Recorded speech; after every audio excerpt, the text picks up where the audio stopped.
Hello aspirants, welcome to Shankaran IAS.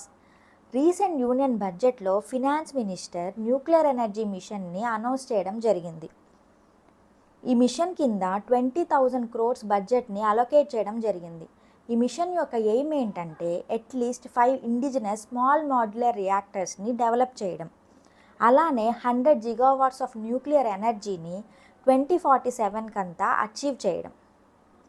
Small modular reactors అంటే ఏంటి?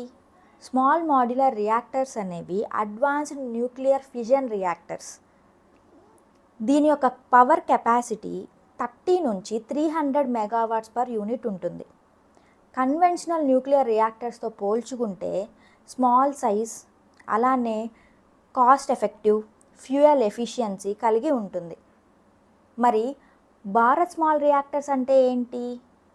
Bharat small reactors అనేవి pressurised heavy water reactors.